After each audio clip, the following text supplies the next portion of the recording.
ہمارے درمیان مرحوم شوکت علی صاحب کے بیٹے جناب محسن شوکت علی بیٹھے ہیں، اور جب آپ یہ گا رہے تھے تو وہ مجھے اشارہ کر رہے تھے. کیا بات ہے، کیا بات ہے. ایک مرتبہ پھر اقرار بھائی کے لیے بہت ساری تالیاں. میں کوشش کروں گا کہ ہمیں ایک کوئی اور کلام بیچ میں مڈ فلائٹ پہ مل جائے تو ہم تھوڑا سا اور انجوائے کر سکیں. گفتگو کو تھوڑا سا اور آگے لے کے چلتے ہیں. نورانی is obviously with us over here. Human Concern International, thoda sa Sister Mashuda, Sister Lubna spoke about it, what HCI is doing and have been doing in Pakistan. Nurani, what can you tell us? Since this crisis has started, what have we done and in which region, what sort of impact Human Concern has delivered? So as we know about the Pakistan crisis, it's not a flood that took place only in one small area. It's impacted the entire country. And Iqrar mentioned earlier today that the population that has been affected has been pretty much the whole of Canada, more than 33 million people. So since the crisis began, we first started our research on the ground to assess the needs of the people. And right away we started the distribution of food baskets, we started medical aid, and we undertook a number of initiatives to help, especially those who are disabled, who are elderly, and those who are vulnerable. So alhamdulillah, we've had a number of activities that have helped more than, I would say at least 20,000 people in Pakistan today. And I think now it's time to move on to that next phase so that we can give them further protection. Sure. So in terms of dollar value, how much have we already spent in Pakistan? Our fundraising efforts to Pakistan have been close to $1 million. MashaAllah, $1 million. Very good. I think it's important to mention that we do our work very diligently. So it's not a matter of getting 1 million and sending 1 million the next minute. We do our work very diligently, and I think we'll spend probably around between 500,000 to 600,000. MashaAllah, thank you so much. Abdullah, if you can please, can you ask them to put 1 or 2 more tables? I see a lot of people are coming and standing. Thank you. اچھا، جو خواتین یہاں بیٹھی ہیں، تھوڑا سا بیچ میں گفتگو بھی رہے گی. یہ بتائیں کہ کتنی جو گھروں میں جو خواتین موجود ہیں آج بھی اپنے شوہروں کو تازہ روٹی بنا کے دیتی ہیں؟ یہ سارے سچے ہاتھ ہیں؟ اب آپ شوہروں سے ہاتھ کھڑا کروا کے پوچھیں کہ کیا یہ سچ ہے؟ یہ سچ ہے؟ یہاں کون ہاتھ اٹھائے گا اپنی بیگم کو شام کو پڑے گی نہیں ایک زور سے؟ اچھا، بہرحال یہ سوال پوچھنے کا مطلب یہ تھا کہ ظاہر ہے گھر کی تازہ روٹیاں کبھی کبھی ملتی ہیں، لیکن جو تازہ برانڈ ہے تازہ فوڈز، شاہب حسن صاحب بیٹھے ٹیبل نمبر 5 پہ، یہ ہمارے لیے فخر کا باعث ہے کہ تازہ فوڈز نے جو پروڈکٹس ہمیں دیے ہیں، شاہ بھائی اس کے الگ انوائسز کی، یہ بگ ٹائم پہ ہے. لیکن تھینک یو سو مچ، آپ ہمیشہ ہیلپ کرتے ہیں. تازہ food wonderful. And I would also like to welcome Minister Khalid Rashid just walking into the banquet hall. Khalid bhai, thank you. اچھا، جب بات کو آگے لے کے چلتے ہیں، آج ہمیں موقع ملا کینیڈا 1 ٹی وی پہ جانے کا، پھر ٹورانٹو 360 ٹی وی پہ جانے کا. ہمارے دوستوں نے ریکویسٹ کی، اقرار الحسن صاحب آئے ہیں تو کیوں نہ ان کے ساتھ بات کی جائے، ان کے ساتھ جو ہے وہ اس پیغام کو، ان سے ایک پیغام کو دور تک پہنچایا جائے. تو میں ان میں سے ایک سوال بدر صاحب نے ایک سوال کیا اسی کو لے کے آگے چلتا ہوں. ہم نے بات کی آپ سے کہ آپ کو ڈر لگتا ہے کہ نہیں لگتا, تو ایک سوال مجھے بڑا پسند آیا. میں نے آپ سے پوچھا کہ آپ نے اپنی زندگی میں موت کو قریب کب دیکھا؟ جی ویسے یہ سوال بڑا مشکل ہے اس لیے کہ تقریباً ہر پروگرام میں کہیں نہ کہیں لائف تھریٹ ہوتے ہیں. میں ابھی گرین روم میں ایک بات بتا رہا تھا کہ یعنی آپ تصور بھی نہیں کر سکتے کہ ایک ہم نے اچار والی فیکٹری پہ ریڈ کیا, بہت سادہ سا یعنی وینڈر تھا سمجھ لیجیے, بہت بڑے برانڈز ہیں پاکستان میں تو, اور اس اچار والی فیکٹری میں وہ زمین میں اس نے وہ بنا کے کچھ بنکر سے ان کے اندر وہ نمک پہ گاجریں اور جو باقی لیمو اور اس طرح کی چیزیں ڈال رکھی تھی. وہاں چھپکلیاں مری ہوئی تھیں, وہاں چوہے مرے ہوئے تھے, بہت گندگی اور غلاظت والا معاملہ تھا. تو ہم نے وہ ظاہر دکھایا پروگرام میں اور وہ بڑا پاپولر ہوا پروگرام. تو وہ صاحب مجھے 6 مہینے بعد ایک جگہ ان سے ملاقات ہوئی جو اونر تھے اس فیکٹری کے یا جو وینڈر تھے ان کے بڑے برانڈ سے. جب ان سے ملاقات ہوئی تو انہوں نے مجھے کہا کہ اقرار بھائی اگر آپ مجھے کچھ ایسا پہلے مل جاتے نا تو میں آپ کو گولی مار دیتا. اب آپ یہ سوچیے یہ کوئی مافیا نہیں تھا, یہ کوئی گینگ نہیں تھا, یہ ایک نارمل فیکٹری والا تھا جس کو صرف گندگی تھی انہوں نے دکھائی. تو میں نے کہا کہ ایسا کیا ہوا؟ اس نے کہا بس جب آپ کا شو آن ایئر ہوا نا تو ہے مجھے بہت لان تان کا سامنا کرنا پڑا اپنے محلے میں, اپنی فیملی میں, لوگوں نے بہت برا بھلا کہا مجھے, اور اس وقت مجھے آپ پہ کتنا غصہ تھا کہ اگر آپ میرے سامنے آ جاتے تو میں آپ کو گولی مار دیتا. تو آپ سوچیں ایک شریف آدمی, مطلب وہ کوئی میں بتا رہا ہوں کہ وہ کوئی ذاتی طور پہ کوئی برا آدمی نہیں تھا, صرف اس کو ہم نے توجہ دلائی. وہ شریف آدمی میری جان لینے کے لیے تیار تھا. تو جن مافیاز کو, جن افسران کو پولیس کے یا جن ڈپٹی کمشنر کو, اسسٹنٹ کمشنر کو ہم نے بے نقاب کیا ہے, یا جن مافیاز کو ہم نے بے نقاب کیا, آپ سوچیے کہ ان کا بس چلے تو وہ کوئی کمی نہیں کریں گے میری جان لینے میں. لیکن جو اس سارے عرصے میں مجھے لگا کہ جہاں میری جان جا سکتی ہے وہ 2013-14 میں شاید آپ لوگوں میں سے کچھ کو یاد ہو, حیدرآباد میں ہم نے ٹنڈو محمود خان ایک جگہ تھی حیدرآباد کے اندر, وہاں پہ ایک پروگرام کیا تھا. اور وہاں 10 سال کی, 11 سال کی, 12 سال کی بچیاں بیچی جا رہی تھیں, ان کی گولی لگتی تھی باقاعدہ. اس کو ہم نے ریکارڈ کیا خفیہ کیمروں پہ اور پھر ریڈ کیا وہاں پہ. ہاں تو ٹنڈو میر محمود تھا اس علاقے کا. تو ٹنڈو میر محمود کا پورا علاقہ اس سارے کام میں ملوث تھا. اور جب ہم وہاں گئے تو آپ یقین کریں کہ 100-150 جو گھر تھے وہ سب لوگ ٹوٹ پڑے ہم پہ. کسی نے اینٹ اٹھائی ہوئی تھی, کسی نے ڈنڈا اٹھایا ہوا تھا, کسی نے چھری اٹھائی ہوئی تھی, کسی کے پاس 222 رائفل تھی, کسی کے پاس پسٹل تھی. وہ سب کے سب لوگ ہم پہ ٹوٹ پڑے. اچھا میری کوشش یہ تھی کہ میرے کریئر کا آغاز تھا, شروع کے دن تھے, تو میری کوشش تھی کہ ایسا نہ ہو کہ میں سب سے پہلے دوڑوں یہاں سے. تو ساری زندگی جو ہے نا وہ مجھے خود کو بھی ایک شرمندگی رہے گی اور میری ٹیم کے سامنے بھی وہ بھی حوصلہ نہیں پکڑیں گے یار یہ تو بھاگ جاتا ہے سب سے پہلے. میری خواہش تھی کہ میں وہاں موجود ہوں اور میرے کیمرہ مین, آڈیو انجینئر, باقی لوگ جو ہیں وہ سب سے پہلے نکل جائیں اور پھر میں انگیج رکھتا ہوں ان لوگوں کو. تو چونکہ مائک میرے ہاتھ میں تھا تو میں ان سے کہہ رہا تھا کہ یار بات کر رہا ہوں میں آپ سے, کیا ہو گیا ہے, تھوڑا سا تسلی دینے کی کوشش کر رہا تھا, تھوڑا سا کام ڈاؤن ہو وہ لوگ. تو اس دوران الحمدللہ باقی سارے ٹیم ممبرز ہمارے چلے گئے, انہوں نے کچھ فائلز بھی کیے, 3 فائل ہماری گاڑی کو لگے, 3 ہمارے ممبرز زخمی ہوئے جنہیں ہاسپٹل لے کے گئے. لیکن وہ جو آخری شاٹ ہے اس سین کا, اس میں دیکھا جا سکتا ہوں کہ میں لوگوں کے بیچ میں کھڑا ہوں, انگیج کر رہا ہوں اور باقی لوگ نکل گئے. اچانک سے ان لوگوں کے بیچ میں سے کسی نے میری بازو پکڑی اور مجھے گھسیٹا, اس نے ایک بیٹھک میں لے جا کے بند کر دیا. تو مجھے لگا کہ انہی میں سے کسی نے مجھے بند کر دیا ہے, اور وہ میں دروازے کی درز میں سے باہر دیکھ سکتا تھا کہ لوگ آ رہے ہیں موٹر سائیکل پہ, کسی کے پاس جو ہے نا رائفل ہے, کسی کے ہاتھ میں پسٹل ہے, وہ گندی گالیاں دے رہے ہیں سندھی میں اور اپنی مقامی زبانوں میں کہ کدھر گئے ہیں یہ ٹی وی والے.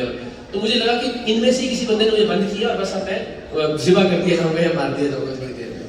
لیکن وہ اللہ تعالیٰ کی ذات فرشتے بھیج دیے. میں نہیں جانتا تھا کہ اس بندے نے تھوڑی دیر میں پیچھے والا دروازہ کھولا اپنے اس کے گھر کا تھا, وہاں سے اس نے مجھے دیوار پھیلانے میں مدد کی, اور دوسری طرف اس کا کوئی دوست موٹر سائیکل پہ کھڑا میرا انتظار کر رہا تھا, اور اس موٹر سائیکل والے نے مجھے پولیس والوں کے پاس اور جو جہاں ہماری ٹیم باقی موجود تھی وہاں تک پہنچایا.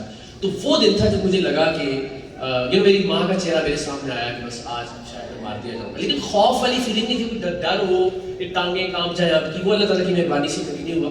لیکن موت مجھے قریب ترین لگی وہ اس معاملے میں, اور شاید اس کے بعد آئی بی والے معاملے میں مجھے لگا کہ آئی بی والے معاملے میں آئی بی انٹیلیجنس بھی ہو. بہرحال تو یہ وقت ہو گیا ہے لوگوں سے کچھ سوالات لینے کا. میں نے کہا تھا 5 سوالات لیں گے, لیکن اس کو جلدی کریں گے. تو مجھے بتائیں کون ہے جو ہے وہ پہلا سوال کس ٹیبل پہ ہے. So I come and you ask the question. یار اتنی دور بلا رہا ہے, کمال ہے یار. چلو آتا ہوں. میں پہلی سی پلانٹیڈ کر لیتا 2-4 دوستوں کو. ہم شروع ہی آخر سے کر رہے ہیں. نہیں جی, فہد اقبال صاحب سوال کریں گے. سوال کرنا ہے مختصر, جواب بھی اقرار بھائی دیں گے مختصر. پہلے تو میں آپ کو ویلکم کہتا ہوں. بہت شکریہ. اور میں یہ مجھے یار زندگی میری 30 سال نارتھ امریکہ میں گزر گئی. مجھے ایک سوال کا جواب دے دیں, پاکستان کب صحیح ہوگا یار پلیز پلیز. زندگی گزر گئی یار اس ملک کے لیے کرتے کرتے. دنیا جانتی ہے مجھے لٹرلی, مجھے بتائیں پاکستان کب صحیح ہوگا. یہ مشکل سوال تھا, میرے ذرا میں پوچھوں دیکھیے میرا چیزوں کو دیکھنے کا جو پرسپیکٹیو ہے نا تھوڑا سا ذرا مختلف ہے. لوگ یہاں کہتے ہیں کہ جی حکمران تبدیل ہوں گے اور ٹھیک ہوں گے تو شاید پاکستان ٹھیک ہو جائے گا, اور بہت سارے لوگ اس وقت آپ جانتے ہیں پولیٹیکل ٹیمپریچر ویسے پاکستان میں بہت زیادہ ہائی ہے. لیکن مجھے میرا جو یقین ہے نا وہ اس ہمارے دین کے پیغام پہ ہے کہ جیسی قوم, ہم نے سب نے سنا ہوا ہے کہ جیسی قوم ہوگی ویسے حکمران اس کو مسلط کر دیے جائیں گے. اچھا میں نے اس کو ٹیسٹ کیا, میں نے کہا یہ معاملہ کیا ہے, مطلب ہمیں ریورس جانا ہے, یعنی حکمران ٹھیک ہوں گے تو نیچے کے لوگ ٹھیک ہوں گے, یا نیچے کے لوگ ٹھیک ہوں گے تو اچھے حکمران آئیں گے. تو میں نے اس پہ ایک پروگرام مرتب کیا, وہ بھی اگین شاید آپ کچھ لوگوں کی نظر سے گزرا ہو.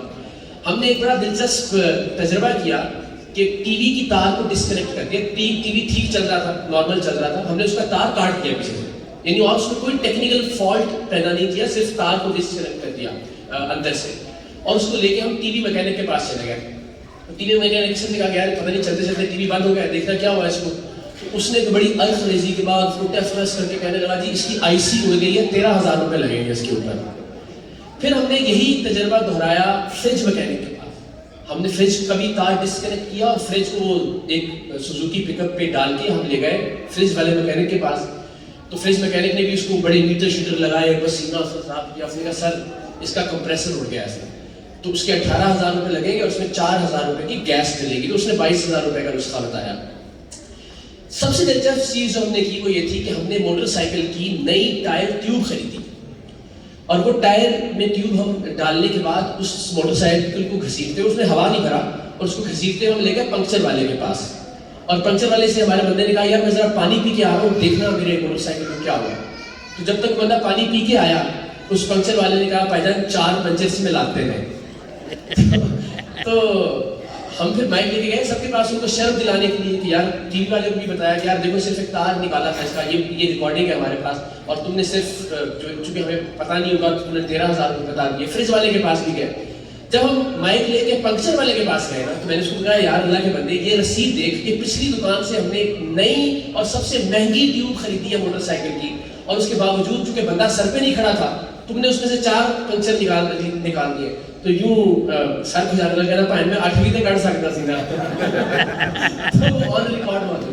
تو سر گزارش یہ ہے کہ جس ملک میں ٹی وی میکینک کرپٹ ہو, جس ملک میں فریج میکینک کرپٹ ہو, جس ملک میں صحافی کرپشن کرتے ہو, جس ملک میں جج صاحبان کرپشن کرتے ہو, جس ملک کا استاد اپنا کام ٹھیک سے نہ کرتا ہو, جہاں ہم لوگ بریانی کی پلیٹ پہ بک جاتے ہوں, جہاں ہم قیمے والے نان پہ ووٹ دیتے ہوں, وہاں ہم توقع یہ کرتے ہیں کہ ہمارے حکمران حضرت عمر جیسے ہو. یہ ہو نہیں سکتا میرا سامنے. تو کون ٹھیک ہوگی سر پہلے انشاءاللہ اللہ نے چاہا پاکستان ٹھیک ہو جائے گا. یہ لمبا پروسیس ہے. جی یس ٹھیک. نیکسٹ سوال جو ہے وہ عالیہ فاروق صاحبہ کریں گے. ہاں جی کیا حال ہے آپ کا, ٹھیک ہے. اس کو اٹھا کے لے کے آئی کہ میں نے کودنا ہے اس چیز. میں ہم بچپن سے بہت ادب کی بات ہوا کرتی تھی, لٹریچر کی بات ہوا کرتی تھی. تو میں کالج میں جب آیا تو میں نے ڈبیٹس شروع کی, تب ہم نے فیض احمد فیض کو پڑھنا شروع کیا, جالب کو پڑھنا شروع کیا. تو وہ مجھے لگتا ہے کہ شاید وہ ماحول ایسا ملا کہ جس سے تھا کہ کچھ کرنا ہے, کچھ ایسا کرنا ہے کہ جس سے تبدیلی آئے, صحیح معنوں میں تبدیلی آئے پاکستان کے اندر. تو مجھے لگتا ہے کہ شاید یہ اسی کا شاخسانہ تھا کہ میں ایک نیوز اینکر تھا, اور پھر میری اپنی کاوش سے زیادہ شاید اللہ اب تشریف رکھیے پلیز, شاید اللہ تعالیٰ نے منتخب کیا اس کام کے لیے, کیونکہ میں نیوز کاسٹنگ کیا کرتا تھا, نیوز اینکر تھا میں 6-7 سال تک. اس دوران ایک سلاٹ خالی ہوا, ہمارے ایک اینکر چھوڑ کے چلے گئے. تو میں نے مینجمنٹ سے ریکویسٹ کی کہ کیا میں کر لوں اس پہ کوئی پروگرام اس سلاٹ میں. تو انہوں نے کہا کہ ٹھیک ہے. تو ARY اسپیشل کے نام سے, یعنی کوئی پروگرام کا نام بھی نہیں تھا, تو انہوں نے مجھے کہا کہ آپ پھر جب تک خبریں بھی پڑھیں ساتھ اور اس پروگرام کو بھی کریں. تو آئی ریمبر کہ اس دن 100 لاشیں گری تھی کراچی میں, رمضان کے دن تھے, 2012 کی بات ہے, بہت حالات خراب تھے کراچی میں. تو میں نے پروگرام کیا صورتحال پہ کہ جہاں میں جناح اسپتال کی ایمرجنسی کے باہر کھڑا تھا اور میرے پیچھے ایدھی کی ایمبولینس کا پچھلا دروازہ کھلا, تو اس میں سے لاشوں کے ڈھیر میں سے لاشیں نیچے گری, یعنی وہ لاشیں بھر کے لے کے آئی تھی ایک ایمبولینس. تو اس میں میں لٹرلی رو پڑا, اور میرے مانسون ہی رک رہے تھے آن کیمرہ میں لے کے دیتے ہوئے, جب اپنے سامنے آپ ایسی صورتحال دیکھتے ہیں. تو وہ دن پھر مینجمنٹ نے فیصلہ کیا کہ اس پروگرام کو کوئی نام دینا چاہیے 3-4 مہینے بعد. تو پروگرام کا پھر ہم نے نام سوچا, 2 نام سوچے تھے. ایک نام تھا انکار اقرار کے ساتھ, اور ایک تھا سریام. بس وہ پھر سریام طے ہوا کہ رکھا جانا چاہیے. مجھے لگتا ہے کہ وہ اللہ تعالیٰ کی ذات نے مجھے بس وہ ایک وقت دینا تھا, وہ ایک سلاٹ منتخب کرنا تھا, اور شاید منتخب کرنا تھا مجھے. لیکن سچی بات یہ ہے کہ میں کوئی علم جہاد لے کے نہیں آیا تھا پروگرام کرنے کے لیے. بس ایک مجھے تھا کہ کچھ اچھا پروگرام کیا جائے, لوگوں کو کچھ آگاہی دی جائے. لیکن مجھے جن دعاؤں کا میں ذکر کر رہا ہوں نا, جب وہ ملنا شروع ہوئی تو مجھے لگا کہ نہیں, اب میں نے سمجھ کیا کہ میں رات کو نہیں سو پاتا تھا. جب بھی مجھے کوئی ایسی دعا دیتا ہے کہ میں نماز میں آپ کے لیے دعا کرتا ہوں, تو مجھے رات کو نیند نہیں آتی کہ یار اتنی ذمہ داری ہے. تو پھر اس نے شاید سے ایک مقصد میں تبدیل کر دیا. Thank you. بہت شکریہ. بس یہ سوالات اور لے کے کرتے ہیں. آئی نو آپ نے جو لائن چوز کی ہوئی ہے اٹس ویری خطرناک. ہمارے لیے تو بہت, جب میں ٹی وی پہ دیکھتی ہوں تو بہت مشکل لگتا ہے جن مرحلوں سے آپ گزرتے ہیں. تو میرا کوشچن یہ ہے کہ اگر پہلاج کل کو کہتا ہے کہ مجھے یہ راستہ چوز کرنا ہے, ہاؤ وڈ یو فیل؟ ہاں, اچھا میں نے ایسا پہلی زندگی میں نہیں سوچا تھا, آج آپ نے پہلی بار سیکھی. لیکن ایک باپ کے طور پہ ہاں, جن مشکلات سے میں گزرا ہوں, مجھے پتہ ہے کہ وہ کس طرح کی پرابلم ہے نا. میں شاید مطلب اس کو سمجھاؤں گا کہ دیکھ لو یہ ایک باپ کے طور پہ مجھ سے پوچھے تو میرے لیے مشکل فیصلہ ہوگا. اور میں اب ریئلائز کر سکتا ہوں کہ میری ماں کس پریشانی سے گزرتی ہوں, مجھے اندازہ ہے. لیکن اب صورتحال یہ ہے کہ لٹرلی جس دن میں پروگرام ریکارڈنگ کے بعد گھر آؤں اور میری باڈی پہ کوئی اسکریچ نہ ہو لڑائی جھگڑے کا, تو میرے گھر والے لٹرلی اتنا پریشان ہوتے ہیں کہ کیا ہوا آج شو میں مار نہیں پڑی آپ کو. تو ایک باپ کے طور پہ شاید میرے دل میں ہوگا کہ وہ ایسا کام نہ کرے. لیکن ایک پاکستانی کے طور پہ پاکستان نے مجھے جتنا پیار دیا, پاکستان نے جتنی ریکگنیشن دی, پاکستان نے جتنی محبت اور عزت سے نوازا, تو اس کے پرسپیکٹو سے میں سوچوں گا تو مجھے یہ ہوگا کہ اسے یہ کام کرنا چاہیے. لیکن پھر وہی بات کہ میں اس پہ مسلط اس لیے نہیں کروں گا کہ موروثیت والی فیل نہ آئے کہ اچھا باپ بھی اینکر تھا تو بیٹے کو بھی پروموٹ کر کے اینکر بنا دیا. میری خواہش یہ ہوگی کہ وہ جو چاہتا ہے اس کو اس میں سپورٹ کروں, اور اس میں اس کو انشاءاللہ آگے ایکسل کرنے کا موقع ملے زندگی میں. بہت شکریہ. بہت شکریہ. کوشش کرتی ہے آخری سوال میں جو مدد 3 اور لوگ سوال کے لیے کہہ رہے ہیں, لیکن ہم نے اپنی منزل کی طرف آگے بڑھنا ہے, اور ہم اتنی لمبی بریک جو ہے وہ لنچ کی نہیں لے سکتے. ٹیم آرڈرز میں جلدی آگے چلنا ہے. جی اورنگزیب صاحب. السلام علیکم نگر بھائی. سب سے پہلے I want to welcome you to Canada. You are the hero of my family, of my country, the real hero, like true hero. And actually we watched the program, وہ جو آپ نے مجھے پہلے اچار کا پروگرام ان کا بتایا نا, تو میری بیگم اچار بہت پسند کرتی ہے. تو میرا کوشچن یہ ہے, اس کے بعد سے 1 ہفتہ انہوں نے اچار نہیں کھایا, 1 ہفتہ. اس کے بعد کشمیر میری ماسی نے خود میں اچار بنا کے, کیونکہ آپ نے بتایا کہ گھر میں بنائے ہوئے ہوتے ہیں, وہاں سے بنوا کے ملا. لیکن آہستہ آہستہ 1 گلاس سے پورا پروگرام دیکھنے کے بعد وہ جو بڑا نام تھا نا, وہ آپ نے نہیں بتایا. ان مائی اوپینین آئی تھنک اتنا زبردست آپ کام کرتے ہیں. Seriously and I know it's so dangerous to کہ اتنے بڑے بڑے ناموں کو چیلنج کرنا, but I think it should. درست بات ہے. میں نے تھینک یو سو مچ. ہاں, اس میں مجھے جو ان برانڈس کا شاید قصور نہیں تھا. اگر وہ برانڈ کا وینڈر تھا جو برانڈس کو وہ خام مال کے لیے وہ فراہم کرتا تھا شاید, تو مجھے لگتا تھا کہ اس کو شاید برانڈ کی نالج نہیں ہوگا. ہاں, مگر ہم ہمیشہ ہی کرتے ہیں. مثال کے طور پہ ابھی ہم نے ریسنٹلی کچھ ادویات خریدی لیاری کے جنرل اسپتال سے, سرکاری ادویات جن پہ اسٹیمپ ہوتا ہے کہ گورنمنٹ آف سندھ کی پراپرٹی یا اس کو بیچ نہیں سکتے. تو ہم نے ہزاروں کی تعداد میں دوائیں خریدی. اب میں نے اس دوا کا برانڈ نہیں بتایا, اس لیے ظاہر اس کمپنی کا کوئی قصور نہیں ہے, کیونکہ ہم نے اس کے لیبلز بھی پرنٹ کروائے. ری پرنٹ کرنے والا پورا ایک مافیا تھا جو ری پرنٹ کرتا ہے اور پھر آپ اس کو ریپ کرتے ہیں اور باکس میں. تو مجھے لگتا ہے کہ until unless اس برانڈ کا قصور نہ ہو تو شاید اس کو اس طرح سے متاثر نہیں کرنا چاہیے، مگر ہم ان سے رابطہ کر کے، جس طرح اس کیس میں بھی ہم نے یہ کیا کہ ہم نے ان کو ای میل کی، پھر ان کے ذریعے ہم نے FIA سے بات کی، FIA نے اس کمپنی نے مل کے پھر دوبارہ سے جو پرنٹنگ مارکیٹ تھی وہاں ریڈ کیا، اور جو لوگ ان کی ری پرنٹ کر رہے تھے ان کے لیبلس کو، انہوں نے اس کو سب کیا. تو کوشش یہ ہوتی ہے کہ اس کمپنی کو انفارم کر دیں، بتا دیں کہ آپ کے نام پہ یا آپ کے وینڈرز یہ کام کر رہے ہیں تو اس کو کنٹرول کریں، لیکن اس برانڈ کے ساتھ زیادتی ہو جائے اگر تو میرا خیال. ہاں پلیز، تھینک یو. آپ کو میں پرسنلی بتا دوں گا بعد میں. آخری ایک سوال چھوٹا سا اور چھوٹا سا جواب. السلام علیکم، ویلکم ٹو کینیڈا. بہت بہت شکریہ، اور بہت لوگوں کے لیے انسپائرنگ ہیں آپ، ہماری تمام کمیونٹی کا کہنے کی فخر ہے. سوال یہ ہے کہ آپ جرنلسٹ ہیں، میڈیا میں ہیں، میں ایک چیز آپ سے ایسی پوچھنی چاہوں گی کہ کون سی ایک ایسی چیز ہے جو آپ اس انڈسٹری میں چینج کرنا چاہیں گے، یا آپ کو لگتا ہے کہ کچھ نیگیٹیوٹی ہے، وہ کون سا ایسا فیکٹر ہے جو آپ کو بھی بادر کرتا ہوگا؟ میں اس پوری انڈسٹری کو چینج کرنا چاہوں گا، کیونکہ مجھے لگتا ہے کہ اس وقت پاکستان میں بدقسمتی سے let me be very honest کہ پاکستان میں اس وقت صحافت نہیں ہو رہی. دونوں ایکسٹریمز ہیں. شاید آپ میں سے کچھ لوگوں کو یہ بات پسند نہ آئے، لیکن جانت دارانہ بات یہی ہے کہ ایک طرف ایک ایکسٹریم ہے اور دوسری طرف ایک ایکسٹریم ہے. انفارچونیٹلی جو ہمارا مین اسٹریم میڈیا وہ اتنی بری طرح سے تقسیم ہو چکا ہے سیاسی طور پر کہ صحافت کوئی سائڈ بھی نہیں کر رہی. دونوں میں سے کسی کے حوالے سے اگر صحافت کے معیارات پر رکھیں تو میں شاید چاہوں گا کہ پوری انڈسٹری اپنے خیالات کو ریویو کرے اور جو آبجیکٹیو جرنلزم ہے اس کی طرف آئے، جو کہ انفارچونیٹلی اب ہم شاید بہت دور چلے گئے اس سے. اقرار بھائی جو ریٹ مال مارنے کی بات کر رہے ہیں، جو اس ٹرمینالوجیز کو پہچان سکیں. کچھ اور دوست ہیں جو ہاتھ اٹھانا چاہتے ہیں، سوالات کرنا چاہتے ہیں. بڑی معذرت، نعمان وحید صاحب انہوں نے بھی چاہا. جب اگر اچھے بن ٹھن کے آتے تو یقیناً امیتابھ بچن لگتے ہیں. یہ میں صحیح بات کر رہا ہوں. سر کھڑے ہو جائیں ذرا، لوگ دیکھ لیں آپ کو. ایم آئی رائٹ اور رانگ؟ زبردست. واجد صاحب آپ نے بھی ہاتھ اٹھایا. معذرت، تھوڑا آگے چل کے دیکھیں، موقع ملتا ہے سوال پوچھ لیں گے. اور کچھ ایسے دوست ہیں جو یہ سوال کرنا چاہتے ہیں لیکن شرما رہے ہیں، اور لیکن جو ہے وہ کیا کریں. سوال تو سوال ہوتا ہے، سوال میں آدھا جواب ہوتا ہے. تو اقرار میں کچھ گے سوال آپ سے، اور اس سوال کی ایک عجیب ریلیونس ہے. تو میری وائف بھی بیٹھی ہوئی یہاں پہ ساتھیاں، تو ذرا کان بند کر لو تو مسئلہ نہیں ہے. آج میں ایک ٹی وی چینل پہ موجود تھا تو ایک صاحبہ ہماری ساتھی اینکر ہے شازیہ، وہ سب کے ہاتھ دیکھ رہی تھی. تو میرا بھی زبردستی ہاتھ انہوں نے دیکھا. تو ظاہر ہے ہاتھ میں کیا دکھایا جا رہا ہے، لوگ شادی تلاش کر رہے ہیں. تو ایک صاحب تو انہوں نے کہا بہن میرا ہاتھ بھی دیکھیں. یہ طے نہیں ہوا تھا. تو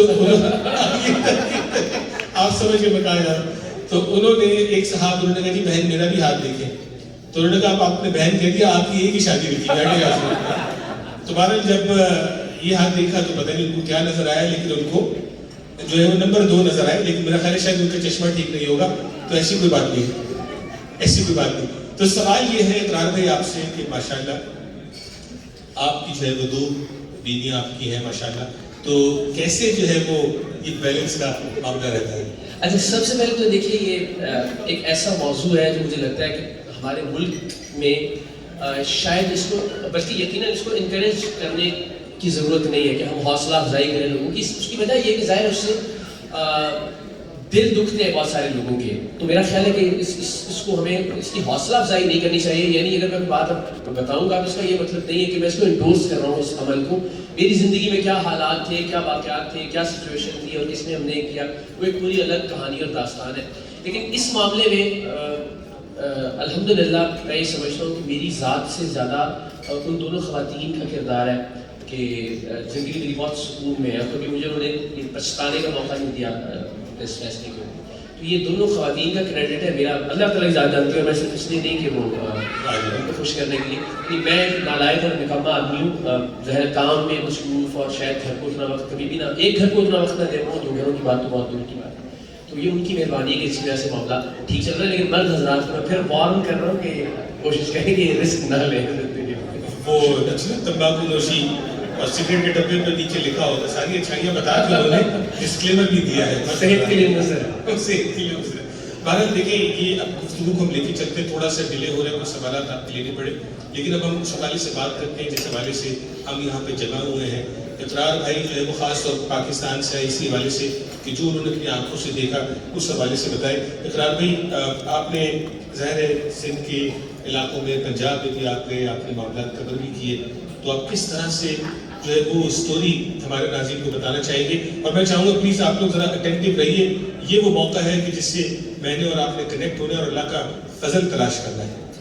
بہت شکریہ اگین. بس میری یہی درخواست ہوگی, آپ نے بہت مہربانی کی اب تک, بڑی توجہ سے سنا. بس یہ کچھ چیزیں ہیں جو ظاہر آپ میں سے بہت سارے لوگ ٹی وی پہ جنہوں نے دیکھا ہوگا یا اخبار میں دیکھا ہوگا شاید اس طرح سے نہیں جانتے اس حوالے سے. میں راجن پور کا جو علاقہ ہے ساؤتھ پنجاب کا, اس کے ساتھ ایک تحصیل ہے فاضل پور, اس سے پہلے توسا شریف, پھر دابو, قمر, شہداد کوٹ جو سندھ کے مختلف شہر ہیں, ساؤتھ پنجاب کے مختلف شہر ہیں, پھر ہم نوشہرہ, چار سدہ, سوات جو خیبر پختونخوا کے مختلف شہر ہیں. تو یہاں ہم مختلف اوقات میں سیلاب زدہ جو علاقے ہیں وہاں کی کوریج کے لیے گئے. تو میں یہ بات جب بھی بتاتا ہوں تو میں یقین جانیے کہ اجازت میں کھڑا ہو کے بات کروں, مجھے قسم اٹھانی پڑتی ہے اس لیے کہ لوگوں کو یقین آ جائے اس بات کا کہ یہ کوئی کہانی نہیں سنا رہا ہوں میں, یا کوئی افسانوی بات نہیں ہے, یا کوئی کسی ڈرامے کا حصہ نہیں ہے جو میں بیان کر رہا ہوں. تو میں یہاں بھی آپ کو اللہ تعالیٰ کو گواہ بنا کے یہ بات بتا رہا ہوں کہ میں نے خود, ایک تو یہ ہے نا کہ ہم نے سنا ہے آج تک کہ لوگ بچے, اور میں نے اپنی آنکھوں سے اگین اللہ کی قسم کھا کے آپ کو بتا رہا ہوں کہ خود میں نے کتے کو, گدھے کو اور بچوں کو ایک ہی جوہر سے پانی پیتے ہوئے دیکھا ہے. اور وہ پانی, وہ گندا پانی کہ جس میں ہم میں سے شاید 90 یا 95% لوگ اپنے پیر دھونا بھی پسند نہیں کریں گے, وہ پانی میں نے اپنی آنکھوں سے بچوں کو پیتے ہوئے دیکھا. تو ہم اب سیلاب کی جب بات کرتے ہیں تو سیلاب سے پانی تو بہت آ گیا, لیکن پینے کا پانی اویلیبل نہیں ہے. تو جو 2-4 برتن وہ بیچارے اٹھا کے سڑک کے کنارے لا پائے, وہ برتن دھلتے بھی اسی گندے پانی میں ہے, کھانا بھی اسی گندے پانی میں پکتا ہے, اور بعض اوقات وہی پانی پینا بھی پڑتا ہے کیونکہ اور تو کوئی ریسورس رہا نہیں, نلکے وغیرہ اور گھر سارے ملبے کا ڈھیر بن گئے. تو یہ وہ مناظر ہے کہ جو ظاہر ٹیلی ویژن کی اسکرین پر آپ دیکھ بھی لیں تو شاید جو آپ وہاں کھڑے ہو کے محسوس کرتے ہیں, وہ تعفن, وہ بدبو, وہ حبس یا وہ سردی. جب یہ سیلاب آیا تو ظاہر گرمی تھی اور پانی کھڑا تھا ہر طرف, آپ یقین کیجئے کہ آپ پسینے میں نہا جاتے ہیں چند لمحوں کے اندر. اور اب چونکہ سردی کی طرف بڑھ رہے ہیں ہم, تو وہ لاکھوں لوگ, اور لاکھوں سے مراد میں شاید کم ہی بتا رہا ہوں گا, ورنہ کروڑوں لوگ اس وقت سڑکوں کے کناروں پر رہنے پر مجبور ہیں. تو وہاں جو صورتحال سردی میں پیدا ہونے جا رہی ہے, ابھی آپ سوچیے کہ یہاں ہم ٹھنڈ میں ہیں لیکن اندر اتنی گرمی تھی کہ مجھے کوٹ اتارنا پڑا ہے. تو ہم ذرا ان بچوں کے بارے میں سوچیں کہ جو سردی میں مختلف بیماریوں کا شکار ہو رہے ہیں یا ہوں گے. سو اتنی المناک وہاں پہ صورتحال ہے. ابھی ایک صاحب بات کر رہے تھے کہ بلکہ نورانی صاحب ہی بات کر رہے تھے کہ ان کی ریسنٹلی شادی ہوئی اور انہوں نے دیکھا کہ ان کی اہلیہ جب بچے کی تخلیق کے عمل سے گزری تو وہ کس تکلیف سے گزری. تو ہم نارمل کینیڈا جیسے ملک کے اندر جب ہم بچے کی برتھ کی بات کرتے ہیں تو وہ بھی ایک تکلیف دہ عمل ہے. میں نے وہاں خود جب ہم گئے ریکارڈ کرنے کے لیے فاضل پور کے ایک علاقے میں, تو سڑک جو ہے وہ پانی کے ساتھ بہہ گئی تھی وہاں سے, اور پورا ایک علاقہ ڈسکنیکٹ ہو گیا تھا اس ایریا سے جہاں پہ ہم ریکارڈ کر رہے تھے. تو وہاں لوگوں نے مجھے بتایا, اور یہ شریعام کے پروگرام میں موجود ہے ان کے جملے, کہ کل رات انہوں نے کہا کہ جو ڈسکنیکٹڈ علاقہ ہے وہاں 4 خواتین ایسی تھیں کہ جن کے ہاں بچے کی پیدائش ہونے والی تھی, اور ان 4 خواتین کو ہم 1 گھنٹے تک اس پانی میں سے, جو کہ گلے تک پانی تھا, اس پانی میں سے گزار کے سڑک کی دوسری جانب لے کے آئے, اور وہاں پھر گدھا گاڑی پہ یا کسی گاڑی کے اوپر ان کو ہم اسپتالوں تک لے کے گئے. تو یہاں سوچیے کینیڈا کے اندر کتنا بظاہر آسان لگتا ہے اب کہ ایک بچے کو پیدا کرنا, اور وہاں وہ 4 خواتین پر کیا گزری ہوگی کہ جو 1 گھنٹے تک سیلابی پانی میں سے گزر کے لیور پین کے اندر الٹیمیٹلی دوسری طرف گئی ان کو.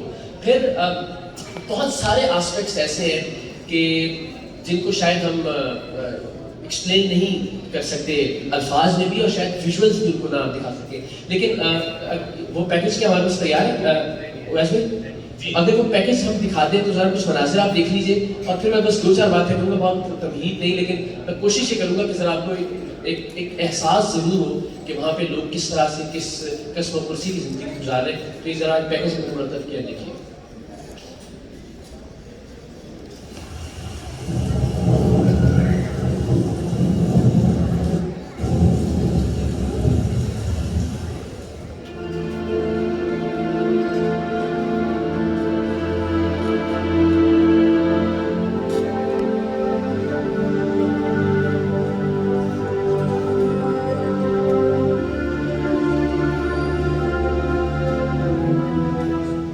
پاکستان کو اپنی تاریخ کے بدترین سیلاب کا سامنا ہے. ہزاروں لوگ اپنی جان سے گئے, دسیوں ہزاروں زخمی ہیں, لاکھوں گھر سیلابی ریلوں کے ساتھ بہہ گئے اور گھروں کے ساتھ ان کے مکینوں کے خواب, بچیوں کا جہیز, ساری زندگی کی جمع پونجی, مال مویشی, حتیٰ کہ کئی اپنے بھی لوگوں کی نظروں کے سامنے سیلابی پانی میں بہتے ہوئے راہی ملک عدم ہوئے, جن میں سے بہت سو کی لاشیں بھی آج تک نہیں مل سکی.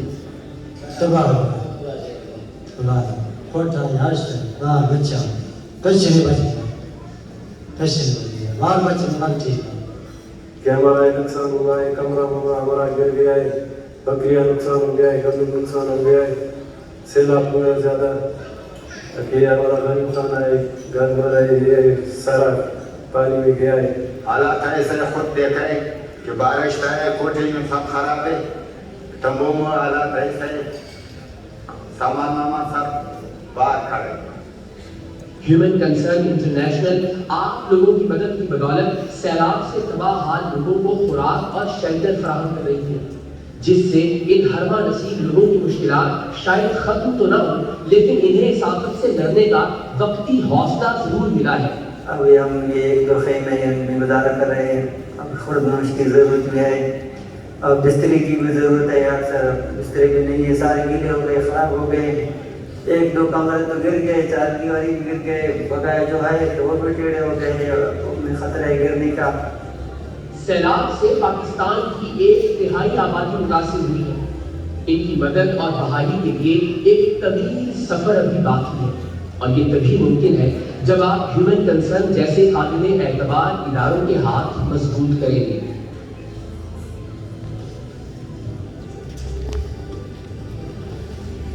تو یہ ظاہر ہے جو لوگوں کی کہ پاکستان میں پولیٹیکل فرنٹ پہ اتنی زیادہ ہیپننگز ہو رہی ہیں کہ اب شاید مین اسٹریم میڈیا کے پاس بھی اور سوشل میڈیا کے پاس بھی یہ وقت ہی نہیں بچا کہ آپ کو ان لوگوں کی تکالیف یا مصائب یا پریشانیاں دکھا سکیں, ورنہ یہ آج بھی بلکہ آج زیادہ ریلیونٹ ایشو ہے پاکستان میں جب یہ سیلاب آیا تھا ان ابتدائی دنوں کی کوریج سے.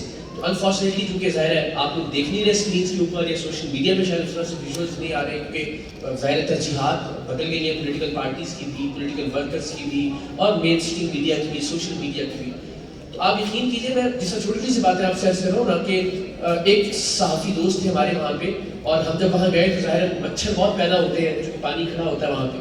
تو انہوں نے مجھے کہا کہ اقرار بھائی یہاں مچھر کاٹ نہیں رہا, یہاں مچھر کھا رہا ہے, کیونکہ خول کے خول آتے تھے اور لٹرلی لوگوں کے زخم ہوئے ہوئے تھے بدن کے اوپر, اور وہ اپنے جانوروں کو سیلاب کے پانی میں اتار دیتے تھے رات میں تاکہ مچھر نہ کاٹے, ورنہ جانور پاگل ہو جاتے تھے, ان کو اتنے مچھر کاٹتے تھے. تو آپ اندازہ کیجیے کہ چھوٹی چھوٹی سی پرابلم تھی ان کی تو کتنی تکلیف ہوتی ہوگی. اور ایک فیملی جس سے ہم ملے, وہ تو ظاہر ہزاروں لوگ پانی میں بہہ گئے, لیکن جس نے مجھے سب سے زیادہ متاثر کیا اور میں نہیں سوچ سکا 3-4 دن تک, وہ فیملی تھی کہ جنہوں نے 12 سال سے اپنا گھر بنایا تھا. اور ایسے سارے لوگ ایسے ہیں جو اپنے ہاتھوں سے, جو مٹی کے گھر ہوتے ہیں تو یہ اپنے ہاتھوں سے بنائے جاتے ہیں. پہلے ایک کمرہ بنایا جاتا ہے, پھر دوسرا کمرہ ساری فیملی مل کے بناتی ہے, پھر 4 دیوالی کی جاتی ہے. تو وہ انہوں نے کہا کہ ہم نے 12 سال میں اپنا گھر بنایا تھا, اور یہاں رواج ہے کہ جیسے بچی پیدا ہوتی ہے ساؤتھ پنجاب میں, ویسے ہی اس کا جہیز اکٹھا کرنا شروع کر دیتے ہیں ہم لوگ. کوئی برتن لینا شروع کر دیتے ہیں, کوئی کپڑے لینا شروع کر دیتے ہیں. تو بچیوں کا جہیز بھی بہہ گیا, اور جو بچے صحیح سلامت تھے وہ تو جب ریلا آیا تو ہمارے ساتھ بچ نکلنے میں کامیاب ہو گئے, لیکن ہمارا ایک بیٹا معذور تھا, ایک ایکسیڈنٹ میں وہ معذور ہو گیا تھا. ہماری آنکھوں کے سامنے, ہم نے بڑی کوشش کی بچانے کی, لیکن پانی کے ساتھ ہماری آنکھوں کے سامنے وہ پانی کے ساتھ چلا گیا, اور آج تک اس کی لاش بھی نہیں ملی. تو یہ وہ چیزیں تھیں کہ جو جب میں وہاں گیا تو آپ یقین جانیے کہ وہاں پہ بھی اور اس کے بعد بھی کئی دن تک آپ سو نہیں سکتے. وہی بات کہ ہمیں لگتا ہے کہ شاید وہ پرابلم ختم ہو گیا, اس لیے کہ اب ٹی وی پہ نہیں آ رہا, اس لیے کہ اب ہیڈ لائنس کی زینت نہیں ہے, اس لیے کہ اب سوشل میڈیا پہ اس کے ویژولز نہیں آ رہے. لیکن میں آپ کو بتا رہا ہوں کہ پرابلم بہت زیادہ سنگین ہو گیا ہے. جیسے جیسے موسم سخت ہو رہا ہے, سردی آ رہی ہے, لوگوں کی تکالیف, بچوں کی تکالیف, فیملیز کی تکالیف اور زیادہ بڑھ رہی ہیں. اور اسی لیے مجھے لگتا ہے کہ ہمیں ذرا زیادہ ایفرٹ کرنے کی اور زیادہ سپورٹ کرنے کی ضرورت ہے ان سیلاب والے علاقوں میں. بالکل, بہت شکریہ اقرار بھائی تفصیل سے بتانے کا. بات ہو رہی ہے فیز 2 کی. فیز 1 آپ نے سنا جو اقرار بھائی نے بتایا, لیکن سردیوں کے مہینے آنے والے ہیں. Let's find out from Usman Nurani what Human Concern International is planning to do from the settlement standpoint as phase 2. So there's been a lot of effort gone into food aid You saw the video of Ikrar. He's visited the places, he's helped with his own hands. But now it's time to move those families from that place back to a source of safety, security, and peace. And that's what we're going to begin now with phase 2, which is the rebuilding of the homes for these families in their villages. And these homes are going to provide a sense of safety, again, security for the children, for the women who are about to give birth. And inshallah, with this support tonight, we'll be able to build these homes, build the villages, and then eventually move on to establishing community centers, healthcare centers, and have a flourishing society once again within those places.